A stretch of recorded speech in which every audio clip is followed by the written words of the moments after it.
Mas com muita honra nós apresentamos o pastor Tasso Licurgo. Ele é professor titular do Departamento de Artes da UFRN, né, da Faculdade Federal lá do Rio Grande do Norte. Ele é pesquisador também e pesquisador visitante do Reasons to Believe na Califórnia, Estados Unidos. Ele também atuou nas faculdades em várias faculdades, incluindo a Oral Roberts University, em Tulsa, Oklahoma, como professor visitante. Além de suas atividades acadêmicas, ele também é advogado. Ele é fundador e presidente do Ministério Defesa da Fé, onde atua como pastor. Ele também ocupou vários cargos ao longo de sua carreira, incluindo o cargo de diretor nacional do Departamento de Patrimônio Imaterial e diretor nacional do Departamento de Cooperação e Fomento no Instituto do Patrimônio Histórico e Artístico Nacional, no Brasil. Nessas funções, ele foi responsável pela gestão de relações internacionais e domésticas com outras instituições, como a Unesco. Ele também obteve doutorado em Educação, Matemática e Lógica pela UFRN, mestrado em Filosofia Analítica pela Universidade de Sussex, Reino Unido. Ele fez pós-doutorado em Apologética Cristã na ORO e Sociologia do Direito na Universidade Federal da Paraíba. Ele possui também especialização em Direito Material e Processual do Trabalho pela Universidade de Anhanguera e possui graduações em Direito pela URCA, Filosofia pela UFRN, Liderança Avançada pela Hagai Institute na Tailândia, Ministério Pastoral na RBT College em Oklahoma e Estudos Bíblicos também na RBT College. Ele também escreveu vários livros, né, com diversos temas, incluindo filosofia, direito, educação, cultura e apologética cristã. E ele viaja frequentemente pelo país e internacionalmente para falar em várias conferências no meio acadêmico e em igrejas. Ufa, terminou. E vai ser professor da FVC. Receba! Com honra. Deus te use, pastor. Boa tarde, irmãos.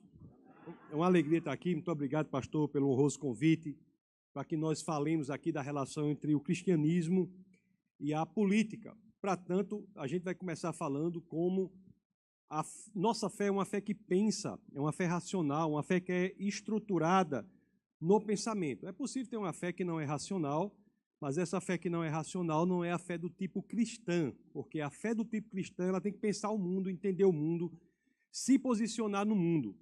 Existe, isso aqui é uma lista para aprofundamento nas questões, para quem quiser.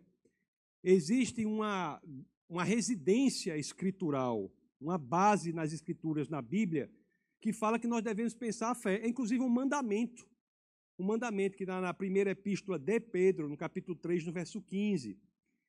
Se o irmão quiser botar aí o texto, fica à vontade, depois volta para essa tela, mas se quiser, então abra aí na primeira de Pedro 3,15, que diz: santifique o Senhor em seu coração e esteja sempre preparado para apresentar a todo aquele que vos pedir a razão da esperança que há em vós.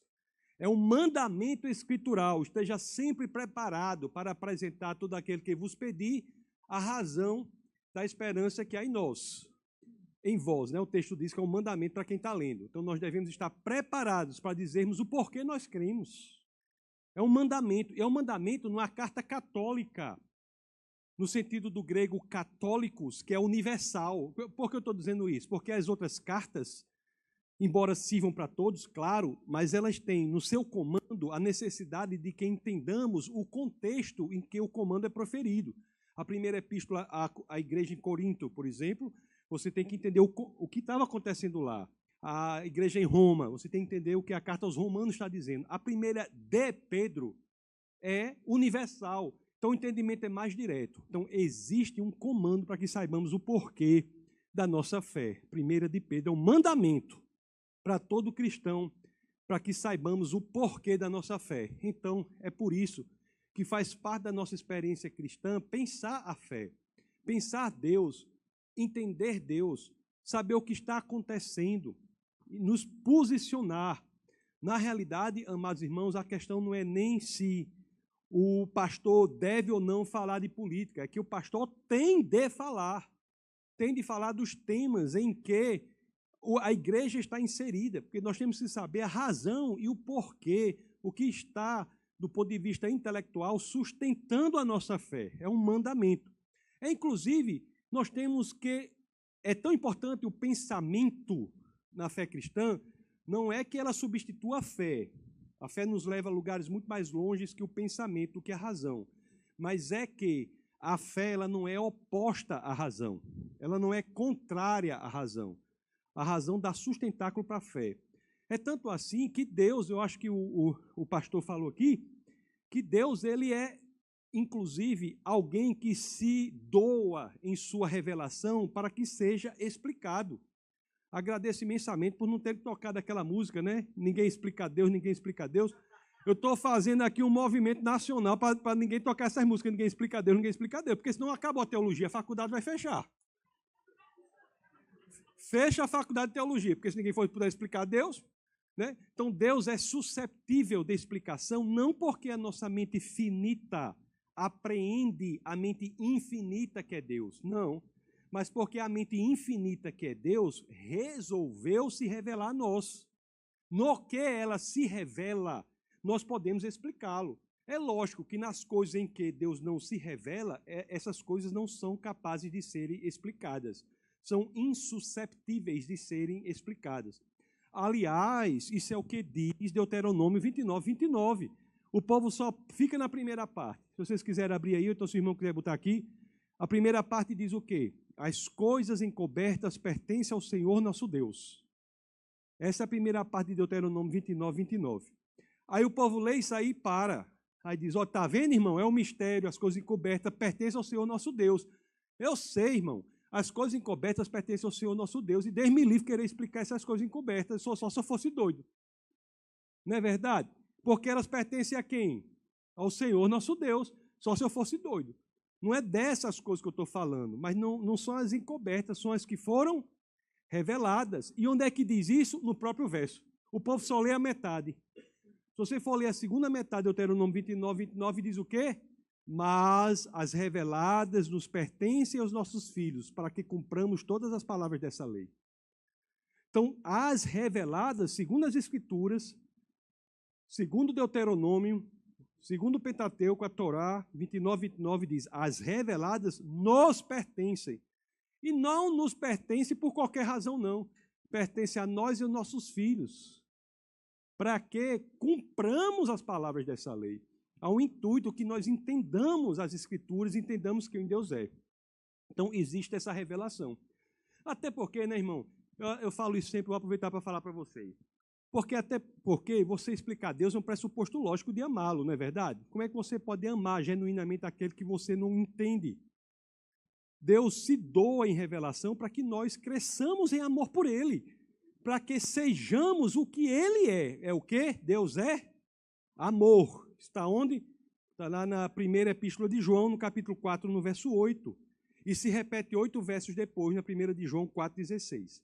Deus é amor. Pode abrir aí, 1 de João 4,8. Deus é amor. E, aliás, esse termo Deus é amor é um negócio muito importante, viu? A gente lê por isso, a gente lê isso aí e não se dá conta, se me permite um parênteses aqui. Porque Deus é amor é mais do que Deus ama. Não é que Ele ame unicamente, mas é que Ele é constitucionalmente amor. Qual é a diferença disso? Porque, por exemplo, o Deus do Corão, Ele ama. Ele ama aqueles que o obedecem. Mas aqueles que o desobedecem, Ele castiga. O Deus do Corão ama a depender de como você se comporta. Mas o Deus verdadeiro de Abraão, Isaac e Jacó, revelado plenamente na pessoa de Jesus Cristo, Ele não nos ama pelo que fazemos ou por quem somos. Ele nos ama por quem Ele é. Ele é amor.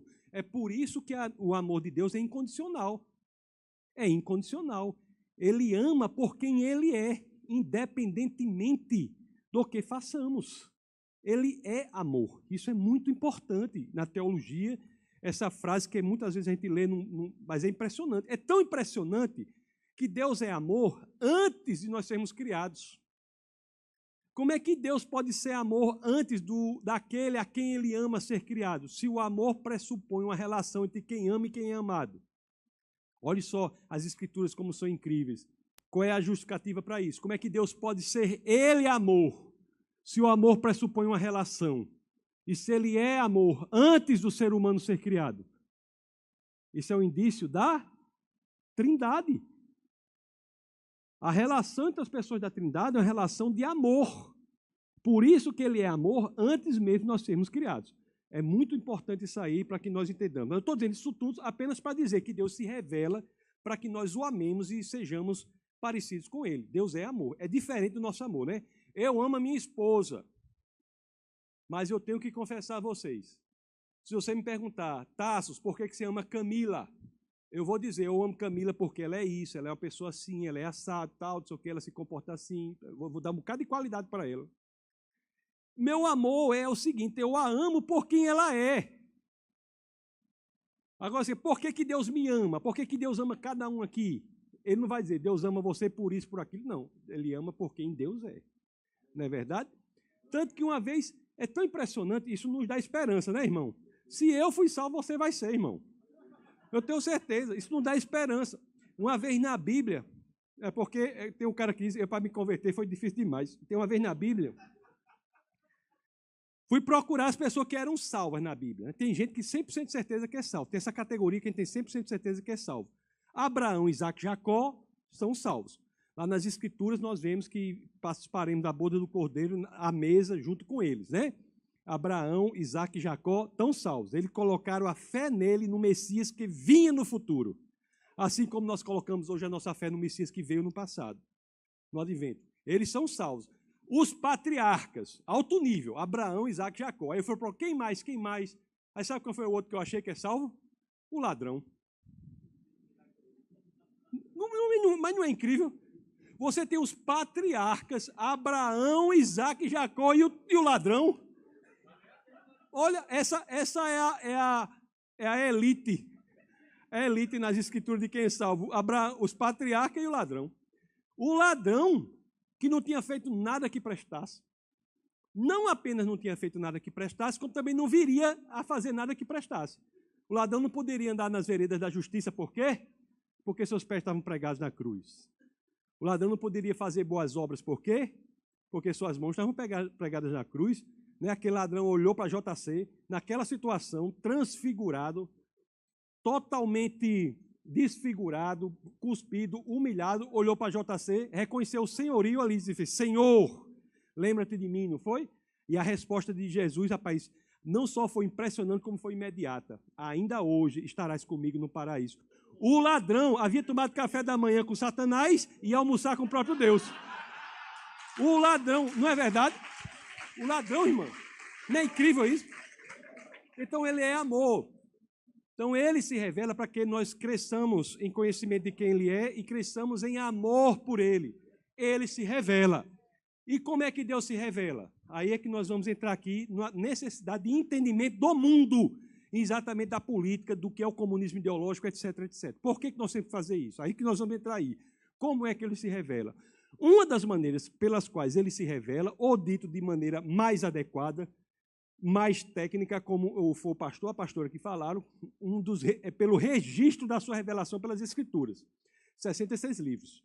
Não é verdade? 39, como eu sempre digo, 39 do Antigo Testamento, 27 do Novo Testamento, escritos em cerca de 1.500 anos por 40 autores. 31 dos 40 escreveram os 39 do Antigo Testamento e 9 dos 40 escreveram os 27 do Novo. Isso é impressionante.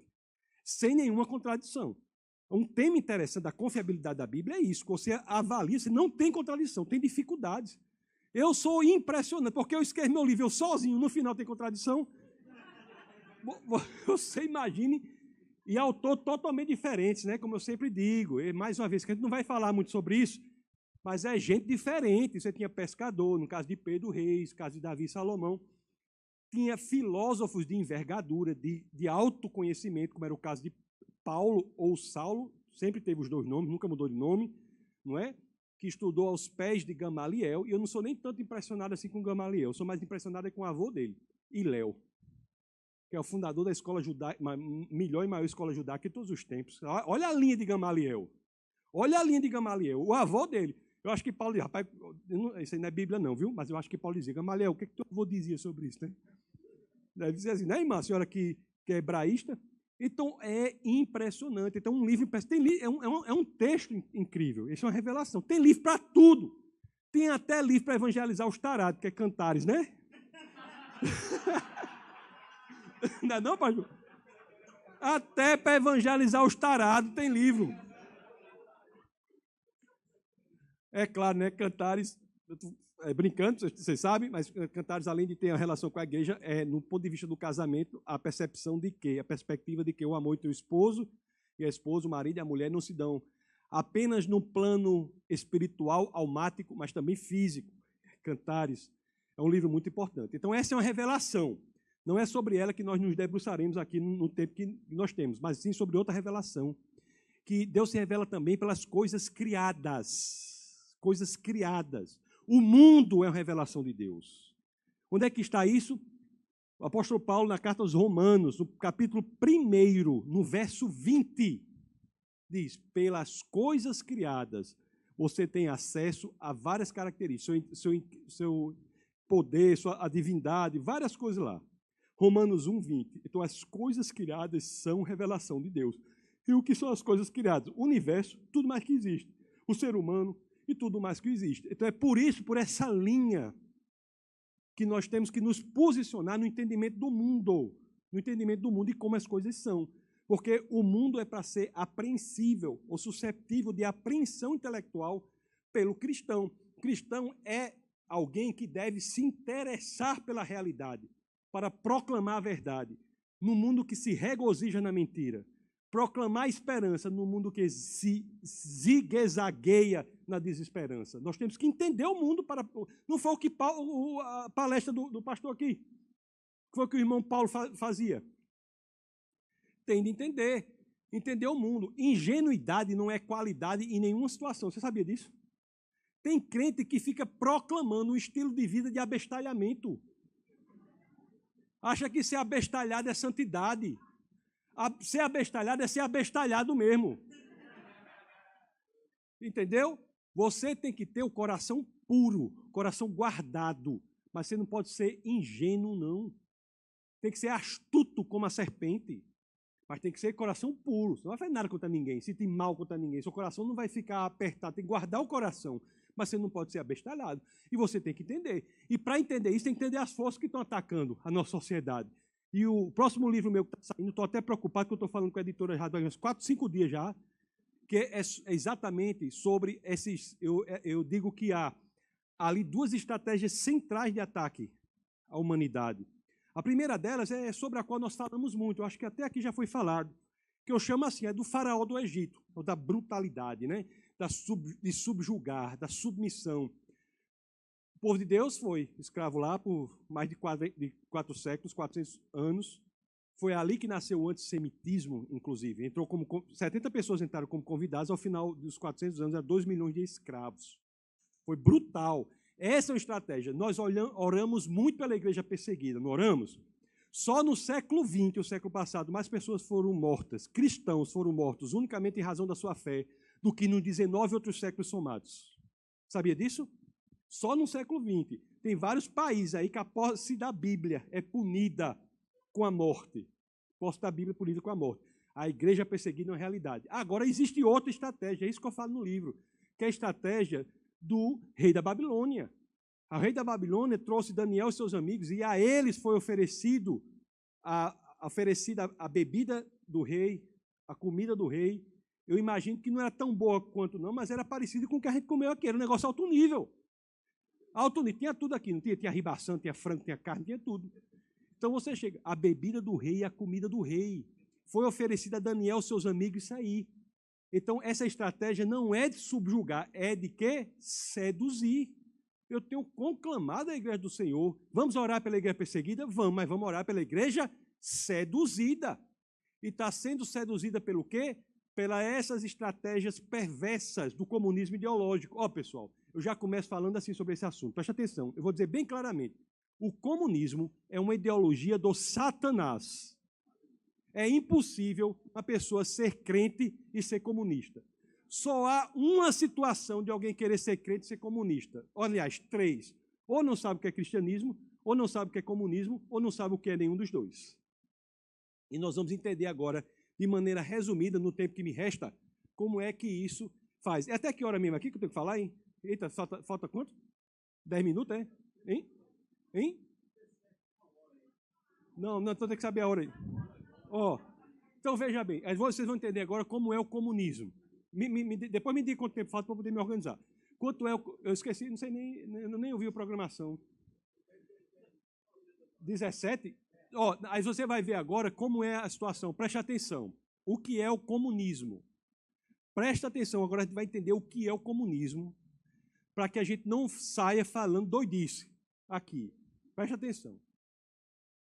Vamos começar pelas obras de Marx e Engels.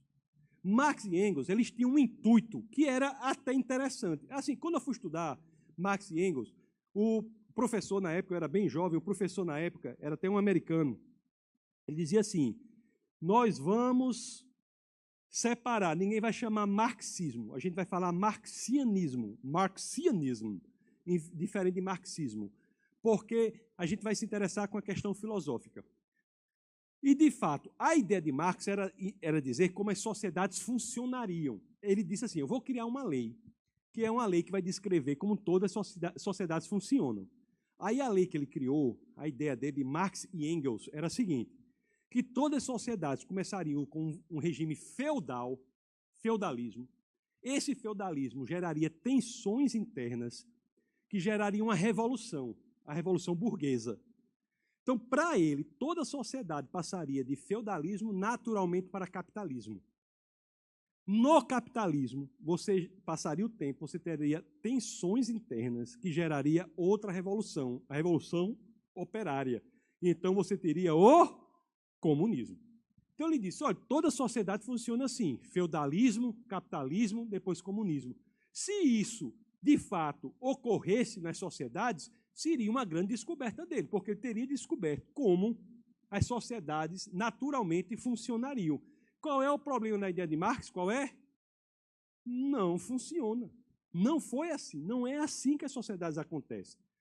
Pastor, me dê um exemplo de como a sociedade não funcionou assim. Eu pego logo a Revolução Russa. A Revolução Russa é um contra-exemplo às ideias de Marx. Porque na Revolução Russa de 1917, você tem uma sociedade feudal que se transforma em uma comunista com uma burguesia irrelevante. A Revolução Russa prova que as ideias de Marx estão erradas. Vocês estão entendendo o que eu estou falando? Prova que as ideias de Marx estão erradas. Aí o que foi que aconteceu? Marx dizia assim, nós vamos agir na economia. Vamos separar as pessoas para dominar, sim.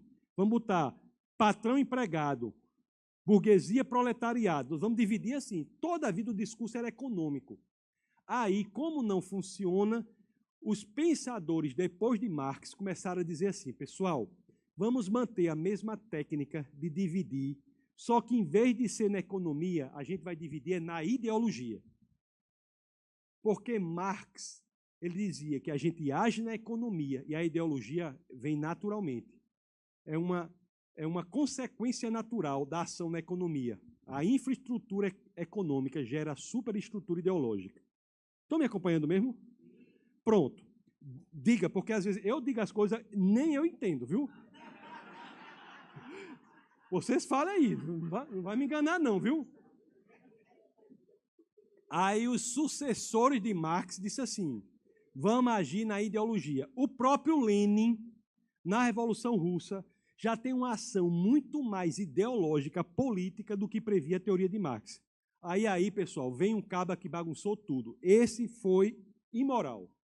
Foi um cidadão que estava preso sob o regime de Mussolini, chamado Antônio Gramsci. E eu fiquei impressionado, pastor André, quando eu estive agora na Califórnia dando aula lá, reuni os intelectuais lá, poucos conheciam o Gramsci. Poucos conheciam Gramsci. Você vê que lá está muito mais avançado do que aqui, né, a bagunça, na Califórnia. Então, poucos conheciam o Gramsci. Aí, o que foi que Gramsci disse? No livro dele, que ficou conhecido como Cartas do Cárcere, Gramsci diz assim: em vez de agir na economia, nós vamos agir diretamente na ideologia. Em resumo, a ação tem que ser puramente ideológica. Nós não queremos guerra, nós queremos ocupar as universidades, nós queremos ocupar o entretenimento, nós queremos ocupar a visão ideológica das pessoas. Gramsci diz isso, e a partir de então, o comunismo ideológico passa a agir, como o nome já diz, na ideologia e não mais na economia. Qual é a consequência disso, meus queridos? O inimigo do comunismo não é mais no âmbito econômico, não é o capitalismo. O inimigo do comunismo é o cristianismo, porque é no âmbito ideológico. E essas divisões começaram a ser feitas no âmbito ideológico. Pastor, como são essas divisões? Aí vocês podem pensar, como é que o comunismo ideológico tem dividido as pessoas? Homem contra mulher, negro contra branco, índio contra não índio, nordestino contra sulista, homossexual contra heterossexual. Começa a dividir as pessoas para dominá-las. Divide as pessoas em categorias para dizer como as pessoas naquelas categorias devem falar, pensar e agir. E esse falar, pensar e agir é outra descoberta impressionante do século XX. No século XX, a escola de Frankfurt, assim como outros pensadores, a exemplo de Wittgenstein, eu sempre cito a proposição 7 do livro dele, chamado Tratados Lógico-Filosóficos. É uma proposição que diz assim: sobre o que não se deve falar, sobre o que não se pode falar, deve-se calar. Wovon man nicht sprechen kann, darüber muss man schweigen. Sobre o que não se pode falar, deve-se calar. O que é que ele diz aqui? Que o mundo do pensamento é o mundo da linguagem. Se eu quiser dominar como você pensa, basta que eu domine como você fala. O domínio da linguagem passou a ser, graças às ideias de Gramsci, depois às ideias da escola de Frankfurt e outros pensadores do século XX, a exemplo de Ludwig Wittgenstein, passou a ser feito pelo domínio da linguagem. Se eu domino a sua linguagem, eu domino o seu pensamento. Da forma que você fala, você pensa. Da forma que você pensa, você age. É por isso que tem muita gente aqui que tem medo de falar hoje. Não é verdade? Surdo, cabeçudo, você chama como surdo? Não sabe se chama moco, surdo, deficiente, pessoa com deficiência, não sabe. Você tem medo. Por que a gente tem medo de usar a linguagem? Porque nós perdemos a autonomia da nossa linguagem. Se nós perdemos a autonomia da nossa linguagem, se nós demos a autonomia da nossa linguagem a outra pessoa, nós estamos dando a autonomia do nosso pensamento. É por isso que esses grupos passam a dominar as pessoas por meio do controle da linguagem. Essa é a primeira ação. Em várias áreas. Vamos pensar em alguma dessas áreas agora. Você quer ver? A questão racial, por exemplo. Até no meu Instagram, quem quiser seguir é Tássio Licurgo. No meu Instagram até botaram um vídeo lá, minha equipe botou um vídeo, que eu trato desse assunto num debate que eu fiz lá, em um dos debates lá em São Paulo. Porque a questão racial é um problema. Porque querem dominar as pessoas de acordo com a raça para dizer como elas devem se comportar. O negrismo, por exemplo, é um movimento político que quer escravizar o negro. Quer dizer que o negro, pela cor da pele dele, ele deve falar, pensar e agir da forma que o grupo comunista diz que ela deve fazer. Eu estava vendo um podcast, e o podcast havia 2 negros e um branco. Eu só prestei atenção na cor dele depois que isso aconteceu. Porque um dos negros lá disse um negócio. Não sei o quê, nem me lembro qual foi o assunto. Diz um negócio lá. Aí o outro negro chegou e disse assim para ele: ei, rapaz, isso não é opinião de pretão, não. Aí o cara respondeu: mas existe opinião de pretão e opinião que não é de pretão? O que tem a ver a cor da pele, meu querido, com o que você pensa? O que tem a ver da cor da pele com suas ideias, suas convicções, seus posicionamentos? Mas a pessoa, por ser negra, fica sendo cooptada por esse movimento para ter uma pauta específica e perder a autonomia da sua linguagem. Falar do jeito que o comunismo ideológico quer que fale. Vocês estão entendendo? O negro não gosta do negrismo. Quem gosta do negrismo é o negrista. A mulher não gosta do feminismo. Quem gosta do feminismo é a feminista. O índio não gosta do indigenismo. Quem gosta do indigenismo é o indigenista. O homossexual não gosta do LGBTismo. Quem gosta do LGBTismo é o LGBTista. E assim sucessivamente. E a questão racial, voltando a ela, no Brasil ainda é mais complicada. Eu, quando falo sobre esse assunto no Brasil, eu posso estar em qualquer lugar. Posso estar lá no Paraná, Rio Grande do Sul, Amazonas, aqui no Nordeste. Nordeste eu sinto mais vontade, porque o povo entende que eu falo mais direito, né? Mas quando eu estou assim, que eu olho para todo mundo, vocês aqui, é o retrato do Brasil, cada um de uma cor. Cada um de uma cor. Eu, quando era menino, pastor André ainda não tinha nascido nessa época. Mas eu, quando era menino, a gente ouvia, sabe o quê?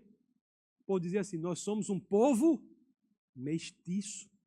Hoje em dia, seus filhos não podem ouvir mais isso, não. O comunismo ideológico proibiu falar de mestiço. Proibiu. Mulato é agressão. Que mulata bonita, para o cara ser preso. Mameluco, cafuso, são nomes feios. Nomes técnicos da mestiçagem. Por que eles detestam a mestiçagem? Porque a nossa mestiçagem é a prova de que não há racismo estrutural no Brasil. Se houvesse racismo, nós não nos misturaríamos. Como somos todos absolutamente misturados, isso é um indício claro de que não há racismo. Aí eu tive, numa igreja, tinha mais de 1000 pastores, uma reunião de pastores. Eu falando lá, aí teve a parte das perguntas, aí um pastor chegou e disse assim, pastor, eu quero até dizer uma coisa para o senhor muito interessante. Aí ele disse, pois não, ele disse, lá na minha igreja eu estou oferecendo um curso antirracismo.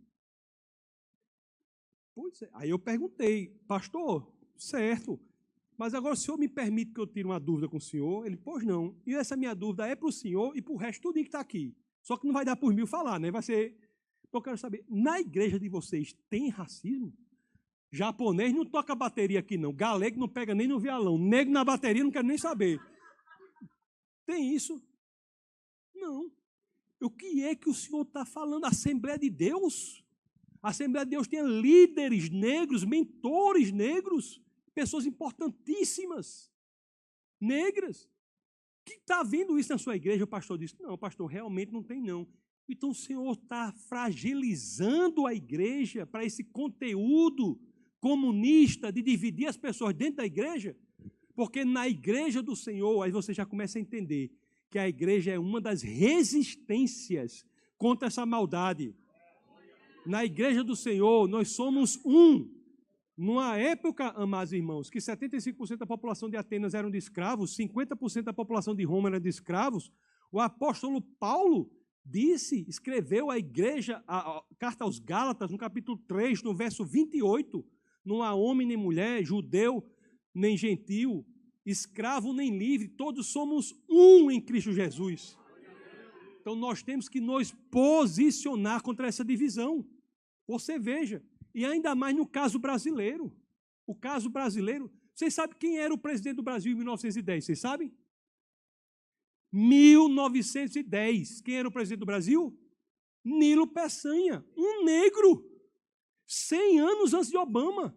O presidente do Brasil era um negro, cadê que a gente estuda isso? Nós tivemos o presidente da República negro 100 anos antes de Obama, e ninguém fala sobre isso. Pelé é chamado como? Rei Pelé. É verdade que no Brasil, o Brasil por ser tão assim, né, a monarquia é dividida, porque tem também o rei Roberto Carlos, né? É dividido entre o negro e o mestiço, né? É o negro e o mestiço. Pelé. Então você olhe o patrono, vamos lá, o patrono da literatura nacional, quem é? Machado de Assis, considerado negro. E você sabe qual é a coisa mais impressionante que eu acho? Você pega a Igreja Católica, por exemplo. A Igreja Católica tem várias representações de Maria, não tem? Maria era branca, né? Aí tem lá, Maria, eu estudei no colégio chamado Maria Auxiliadora, né? Eu era o terror das freiras, né? Maria Auxiliadora, aí tinha outra, Maria da Conceição, né? Acho que a irmã estou lá, foi? Tem Maria da Conceição, tem Nossa Senhora das Neves, Nossa Senhora Conceição, Nossa Senhora Auxiliadora, é assim, né? No Instituto Maria Auxiliadora. Essas Maria, tudinho branca. Agora só tem uma que é negra. Quem é? Que é o quê? A padroeira do Brasil. Escolheram a nega para ser a padroeira. Que país racista é esse? Escolher a nega para ser a padroeira. Então você veja que nós somos um povo que, pela mestiçagem, nós demos a resposta à tensão racial. A nossa miscigenação é um tratado de paz à tensão racial e a gente está sofrendo o que o povo está falando aí de fora, dizendo que é assim. Eu, quando estou no Sul, aí o povo fala assim, não porque os negros não sei o quê. Meu amigo, vá para o Nordeste, vá para o Sertão. Lá no Rio Grande do Norte tem um bocado de galego lá no sertão, ou não tem aqui? Um bocado de galego, não tem? Como é que chama a galego? Não, tem o sarará, mas tem outro que os caras chamam, é o gazo. Conhece esse termo, gazo? Gazo, fulano é gazo, conhece? Pronto, tem um bocado de gazo, tem um bocado de galego. Então o Brasil é essa miscigenação, essa mistura, mas você vê que o negrismo ele quer escravizar o negro, quer dizer como ele fala, pensa, age, e ele não quer saber da realidade, ele não enaltece, ele não quer a paz, ele quer o conflito, e a igreja é a resistência contra isso. Nós temos que ter essa percepção, amados irmãos. Nós somos a resistência contra esses arroubos perversos do comunismo ideológico, a igreja do Senhor, e ela está sendo contaminada de dentro para fora para pensar diferente. O homossexual é a mesma coisa. O homossexual é a mesma coisa. Eu até estava falando com alguém aqui, vocês se lembram do, hoje já falecido, então, deputado federal, o costureiro Clodovil Hernandes? Se lembra do Clodovil Hernandes? Todo mundo sabia que ele era gay, né? Sabia que ele era fanta, não sabia? Então, pronto. Clodovil Hernandes era um cara que, embora fosse homossexual, ele não se submetia ao domínio LGBTista e ele era atacado ferozmente pelo LGBTismo. Caba macho. Atacado ferozmente pelo LGBTismo. E assim você veja que são todas essas situações. Falando rapidamente, né? Porque cada coisa dessa é um aprofundamento incrível. Mas falando, o indigenismo, mesma coisa. Eu fui, irmãos, fui ameaçado de morte até. Fui na fronteira com a Colômbia e o Peru. Olha que vocês contam a história, né? Eu fui na fronteira com a Colômbia e o Peru. Fui lá, um amigo meu que trabalha comigo há muitos anos, se tornou lá uma autoridade lá e montou um evento lá para a gente falar mal do indigenismo, falar contra o indigenismo. Cheguei lá na fronteira. Ó, de Manaus para lá, se for de barco, são 7 dias e meio.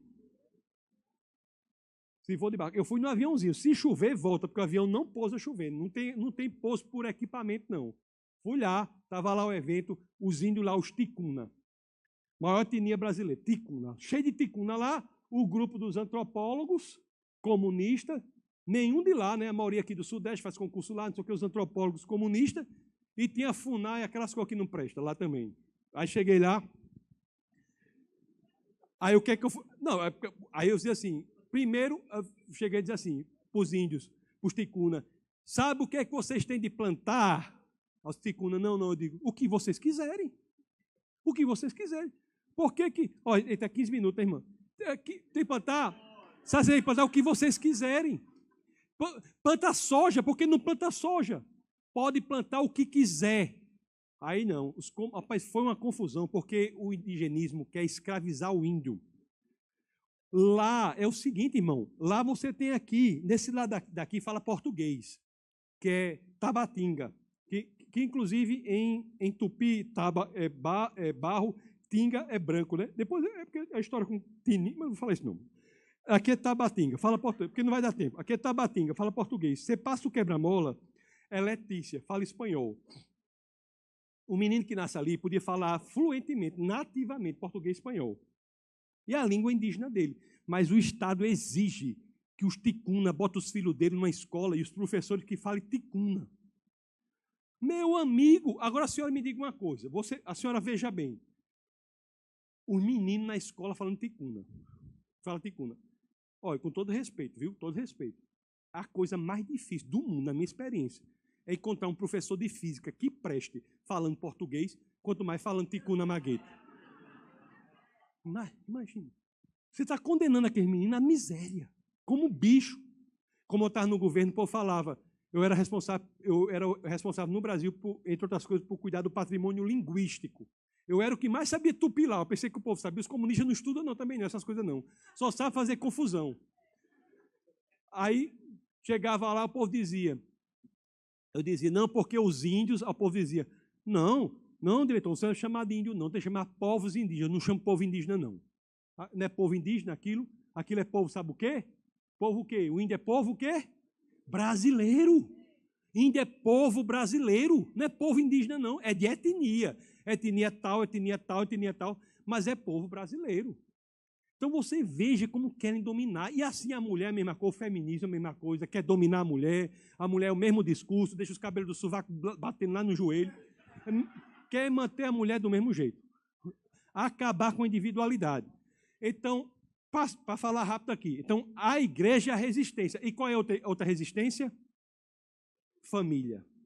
Família e igreja são resistência contra esses arrobos comunistas. Por isso que eles querem acabar com tudo que é família e tudo que é igreja. E a família está sendo atacada de várias formas. Desde a proposta ideológica do homem ser efeminado, porque está cada vez mais difícil encontrar homem que seja homem. Não é verdade? Os meninos hoje estão tudo afrescalhados, desculpando a palavra. Você chegue, por exemplo, um jovem hoje de 21 anos, 22 anos.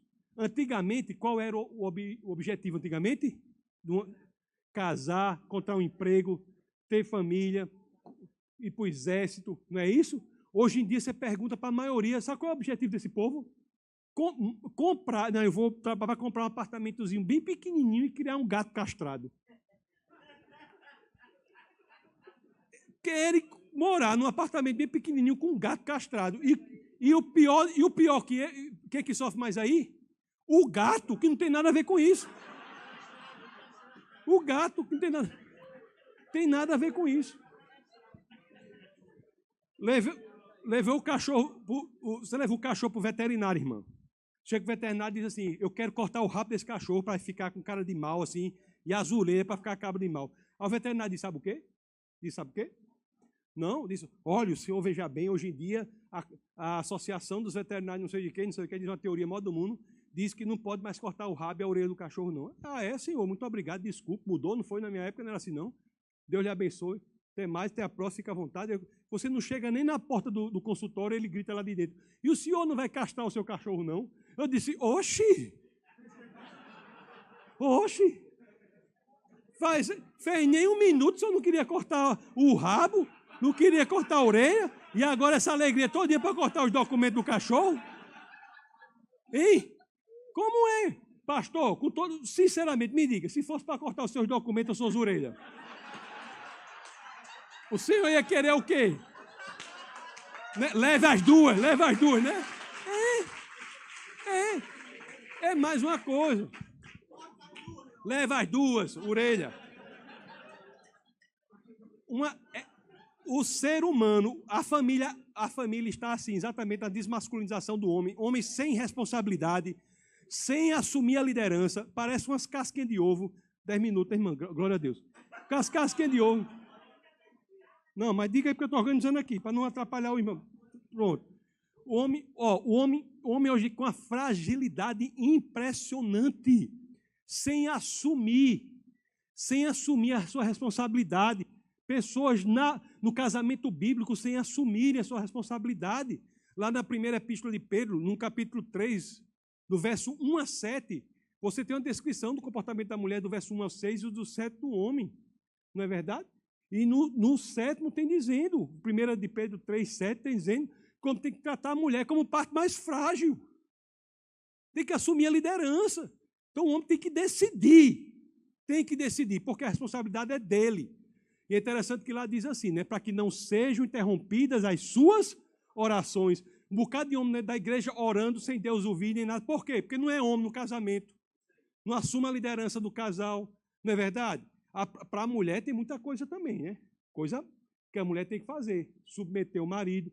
É interessante que esse termo submissão é repetido na Bíblia em relação a outra pessoa.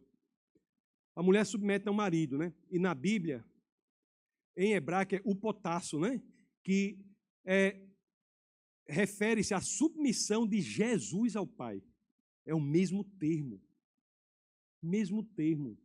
Você veja que não tem inferioridade. E mesmo em hebraico é ezer, não é? A auxiliadora. A auxiliadora ezer, que aparece 16 vezes no Antigo Testamento. 2 dessas vezes, das 16 que aparece, ezer, é em relação a Eva, em relação a Adão. E as outras 14 vezes no Antigo Testamento que o termo auxiliadora ezer em hebraico aparece, é falando de Deus como auxiliador, ajudador de Israel. Existe uma forma do casamento ser, e para o homem é assumir a liderança, para a mulher é se submeter, ser a pessoa, é o que a Bíblia está dizendo. E lá, na 1 de Pedro 3,6, dá um exemplo de mulher submissa e fala de Sara. Tem um exemplo de mulher submissa na Bíblia, é Sara. Está lá, 1 de Pedro 3,6, pode abrir. Sara não era a mulher que o mundo diz que é submissa da forma. Sara tinha opinião própria. Não é a mulher que não errava, Sara errou, né? Porque naquela história lá do filho, né? Que achou que a idade estava avançada, os enxerimentos estavam pouco, achou que não ia ter Isaac, né? Aí deu aquela saída para Abraão ter Ismael, não é verdade? Errou, mas também Sara depois quis que Agar e Ismael fossem criados em outro lugar. Abraão foi contra e Deus apareceu para Abraão e disse: olha, essa opinião da sua mulher aí é a correta. Então a mulher submissa pode ser, muitas vezes, e deve ser a voz de Deus na vida do marido. Você veja, isso é o casamento. Para dar certo é isso, está lá na Bíblia. E o homem hoje está efeminado, a mulher querendo mandar. A mulher pode trabalhar, pode ter carreira profissional, pode ter tudo, mas nunca ache que a carreira profissional da mulher, o trabalho dela, substitui a família ou a maternidade. Não é verdade? Nunca ache.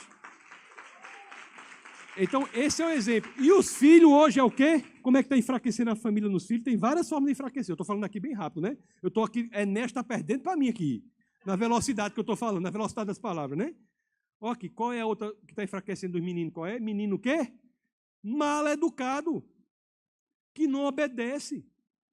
Uma vez o cabo chegou para mim na igreja e disse assim: pastor, o senhor sabe, né? Meu menino está naquela idade da rebeldia. Eu digo: eu não conheço, sabia não que é essa não.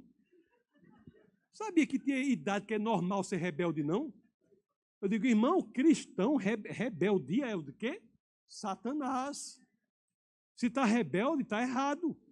Não é que eventualmente não aconteça, mas é que é algo para trabalhar, algo para orar, algo para atuar. Não é normal. Não é para aceitar como normal. Não é para aceitar como normal. E o pior, sabe o que foi também? Tinha um conhecido meu, um menino assim com 2, 3 anos, o menino parecia Osama Bin Laden Mirim, o menino. Era um terrorista. Nunca vi um negócio daquele ali. Um menino terrorista. E tem outro menor que era mais terrorista ainda.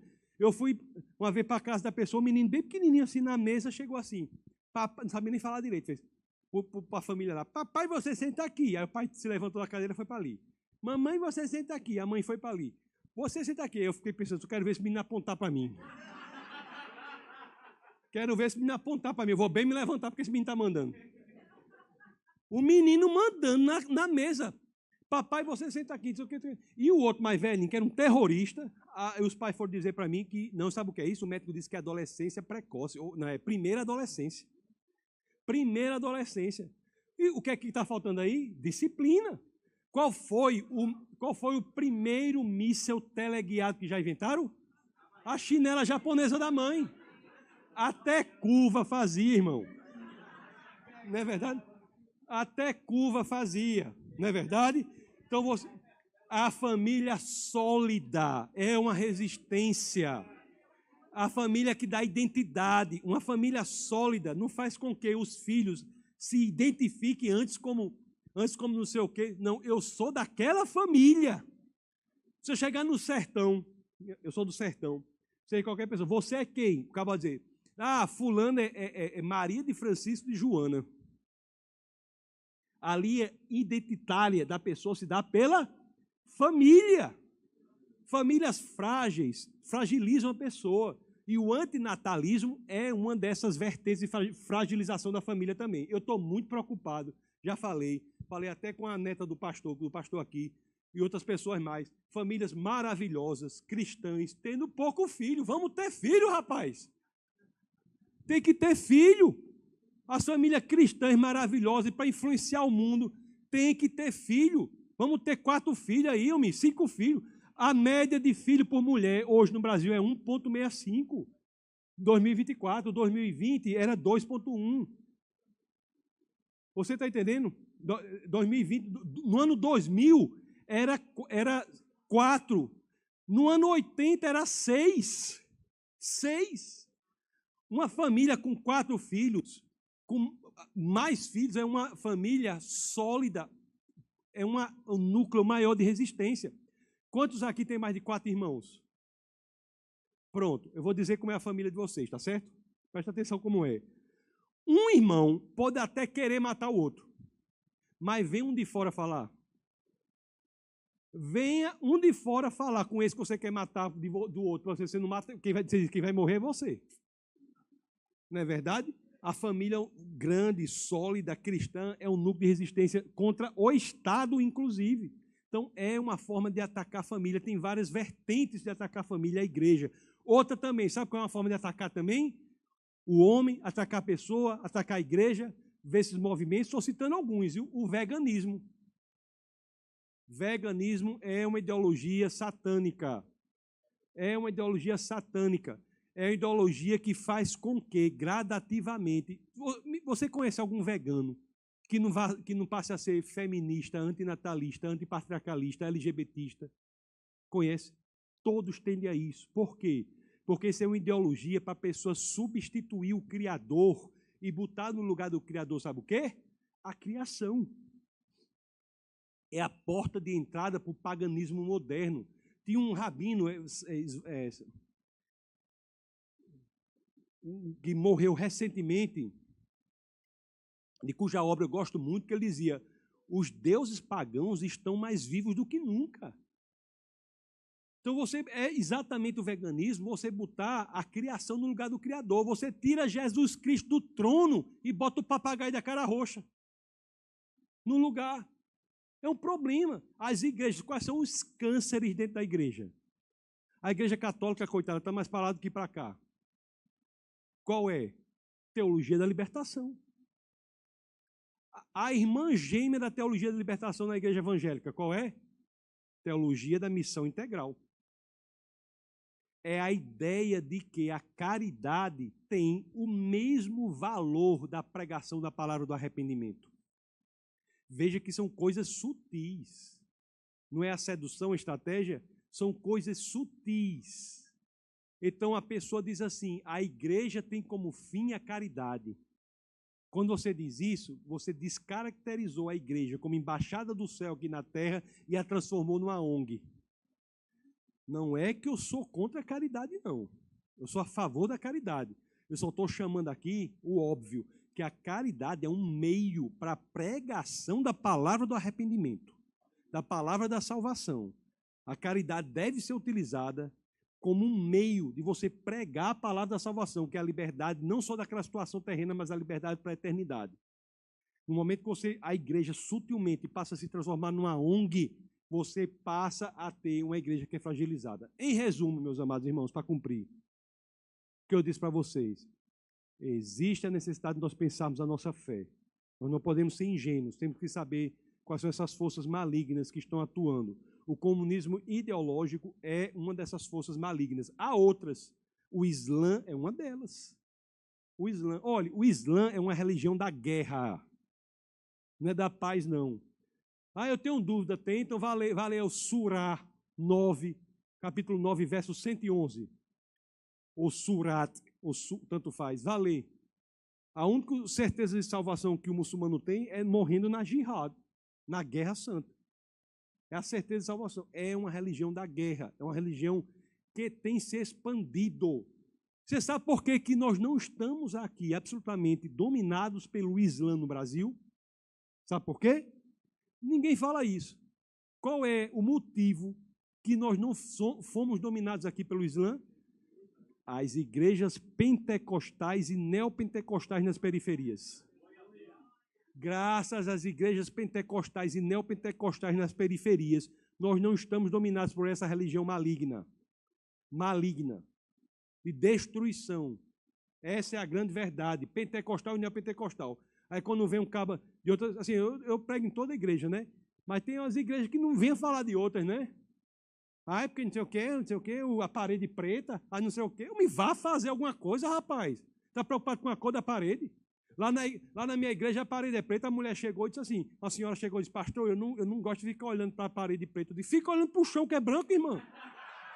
Fica olhando para o chão que é branco. Se o problema é olhar para a parede preta, olha para o chão que é branco.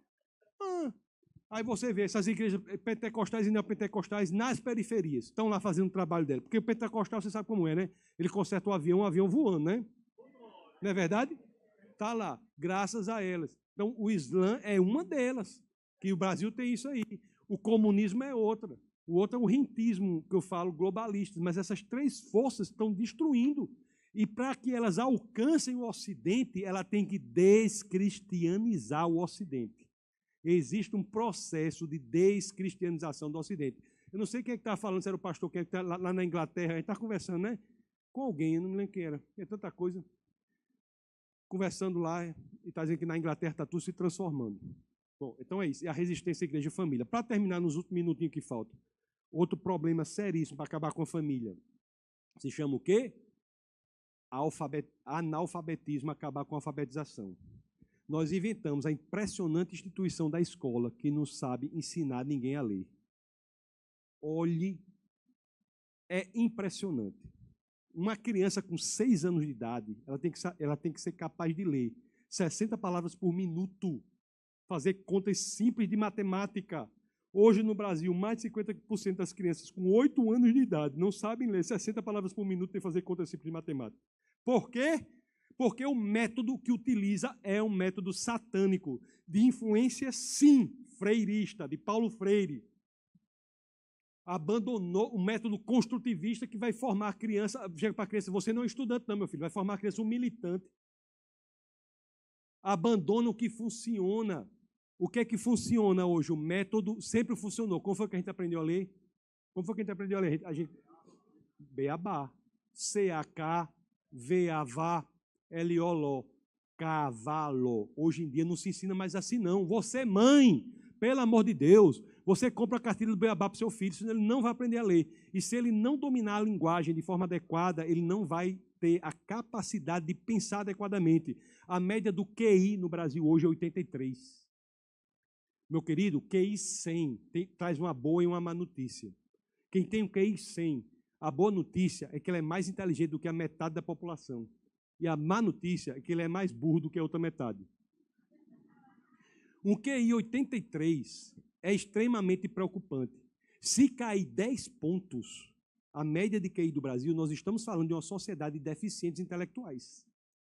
E se a linguagem não for tratada com cuidado nas crianças, a capacidade intelectual das crianças sofrerá e decairá abruptamente. Entendeu? Comunismo, socialismo, progressismo, tudo a mesma coisa.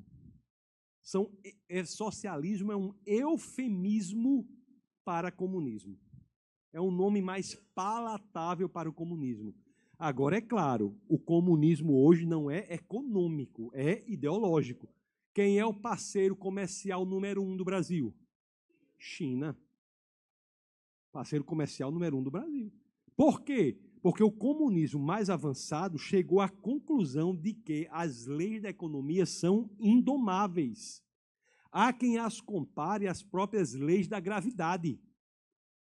Toda a vida que tentou se dominar as leis da economia quebra o país. É o que está acontecendo aí com Venezuela.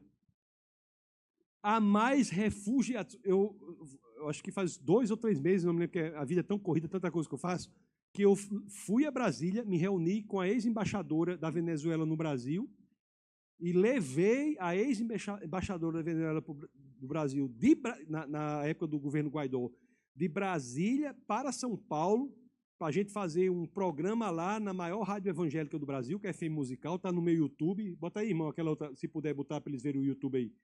Está no meu YouTube lá, para ver o que está acontecendo na Venezuela.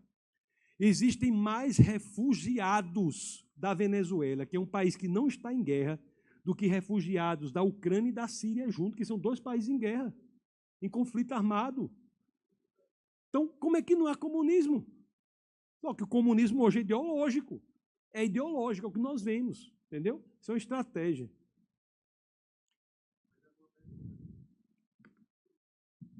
Coloque o banner anterior, por favor. O meu YouTube é Licurgo e o meu nome desse Instagram é Tasso Licurgo. Como as igrejas poderiam apoiar as famílias que fazem educação domiciliar? Primeiro, voltando a ser como era antes, as EBDs, que hoje é, como é aqui a escola da palavra, as EBDs surgiram para ensinar o povo a ler. Você sabia que vai voltar a fazer isso?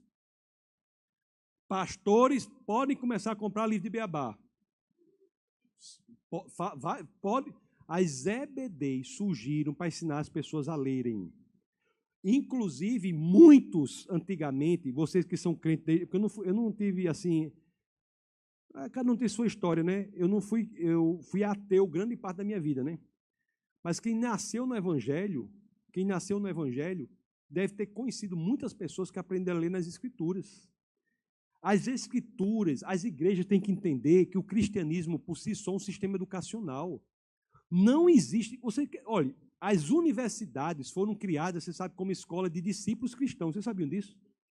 Harvard, Princeton, Yale, Cambridge, Oxford foram criadas como escolas de discípulos cristãos. O lema original da Universidade de Harvard, que é a maior e melhor universidade do mundo, é verdade para Cristo e a igreja. A ciência moderna só aparece em países de matriz cristã. Só tem ciência moderna em países de matriz cristã. Ou vocês já estudaram na escola, vocês estudam a lei de quem? As leis da física, da química. Vocês já estudaram a lei de algum chinês? É a lei, essa aqui é a lei de Chamanhin, Mamanhon. Já viu isso aí? Não. Tem isso aí? Não tem. Hein? Não é verdade?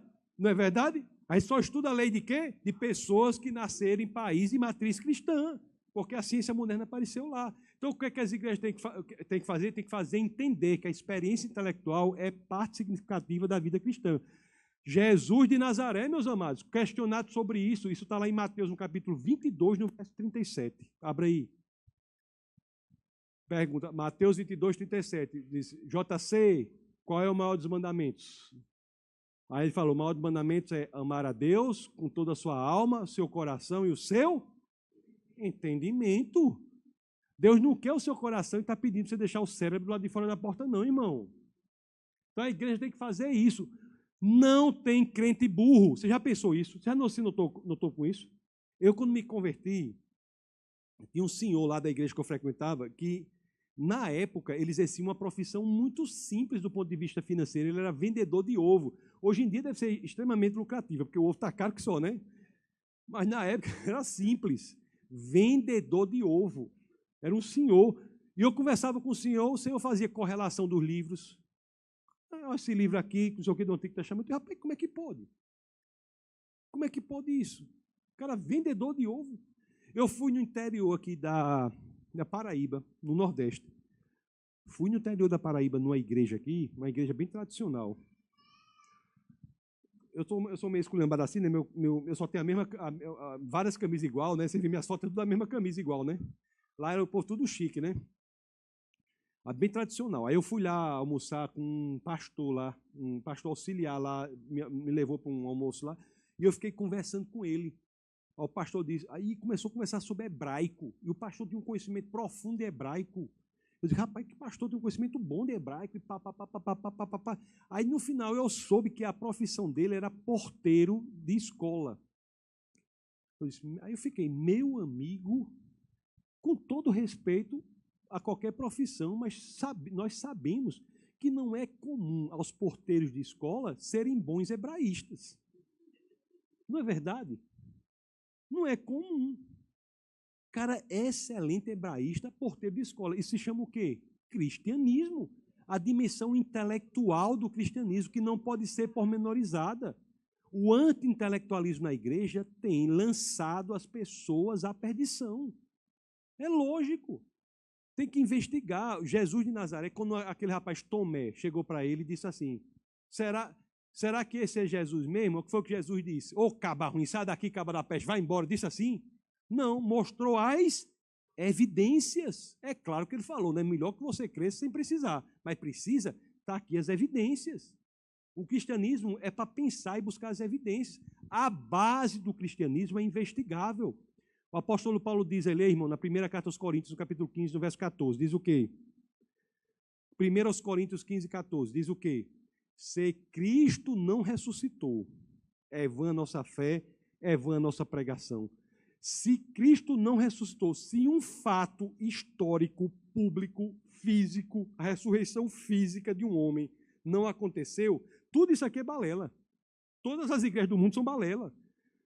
O cristianismo tem tanta convicção na base investigável que o fundamento é verificável. Entenda que ser verídico é diferente de ser verificável. Algo pode ser verídico e não ser verificável. Entendeu? Se o irmão disser assim, Tarsus, ontem eu sonhei viajando numa nave espacial, pronto. O sonho dele, vamos supor que de fato você sonhou. É verídico, mas é verificável? Não. Posso chamar o maior neurocirurgião do mundo, abrir a cabeça da gente, não vai encontrar o sonho lá, vai? Não, é um fato verídico, porém não verificável. A base do cristianismo, além de verídica, é verificável, é susceptível. Tem vários argumentos para a veracidade disso. Até o fato de que as primeiras testemunhas da ressurreição de Cristo foram quem? Mulheres. Amigo, o testemunho de mulher para o judeu não valia nada. Porque se fosse mentira, jamais teriam botado mulheres. As primeiras testemunhas da ressurreição de Jesus foi quem? Foi o círculo de oração. Foi o círculo de oração. Jamais teria botado. Então, o que é que tem que fazer? Entender em que nós estamos metidos. O nosso negócio é a pregação da verdade, da palavra do arrependimento. E é a coragem. Né? Vocês têm aqui na Advec um líder que eu não preciso falar desse aspecto, não é verdade? Eu não preciso falar, né? Ele é um exemplo, um dos exemplos no Brasil de alguém que se posiciona. Mas imagina as igrejas que é o povo tudo frouxo. Não é verdade? Vocês têm um exemplo bom aqui na igreja de vocês. Não é verdade? Porque a coragem é importante. A coragem é qualquer outra virtude no ponto de decisão, irmão. Não existe nenhuma outra virtude sem coragem. A coragem é a porta por meio da qual as virtudes têm de passar. Sem coragem, nenhuma virtude subsiste. É claro, tem que... Ai, pastor, eu vou ser perseguido. E você quer o quê, meu filho? Você quer ser amado pelo mundo? A irmã falou, você quer ser amado pelo mundo? O mundo não pode amar a gente. O mundo está dizendo exatamente o contrário. Se você não sofre algum tipo de perseguição em razão da sua fé, é bom que você reavalie a sua saúde espiritual. Esse é o problema. Se você não sofre algum tipo de perseguição em razão da sua fé, cuidado, reavalie. John Wesley fez isso. Responsável pela conversão de um país. Fazia 3 dias que ele caminhava, que ele cavalgava numa viagem, nada tinha acontecido a ele. Aí ele, espera aí. Ele desceu do cavalo, ergueu os braços aos céus e orou ao Senhor. Senhor, o que é que está acontecendo, Senhor? Não estou sendo perseguido em nada. Aí disse que nessa oração uma pessoa viu ele orando, pegou uma pedra, jogou nele. Quando a primeira pedra bateu, ele disse, obrigado, Senhor. A segunda epístola a Timóteo, no capítulo 10, no capítulo 3. Abra aí, irmão. Segunda epístola a Timóteo, no capítulo 3, no verso 10 e 11. Falam várias coisas. Você tem seguido de perto o meu ensino, a minha conduta, a minha fé, a minha perseverança, são 10. As perseguições porque passei, os meus sofrimentos. E o capítulo 11 da 2 Timóteo 3:11 termina assim, mas de todas elas o Senhor me livrou. Como é que nós podemos experimentar as maravilhas do Senhor se nós não nos expomos em defesa da verdade no mundo hostil à nossa fé? Deus está conosco e a gente tem que ter essa convicção. É o que a irmã falou.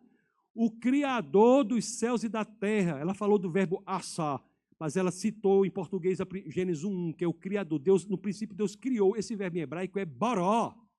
Não é assar. Assar, ela disse que era moldar. De fato, é moldar. Mas baró, que é Gênesis 1:1, é criar a partir do nada. É a tese que em latim ficou conhecida como creatio ex nihilo.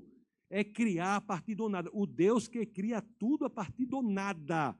O espírito desse Deus habita em nós. Não é o espírito de um hamster, não. De uma arribação, de um mosquito, não, que habita em nós, não.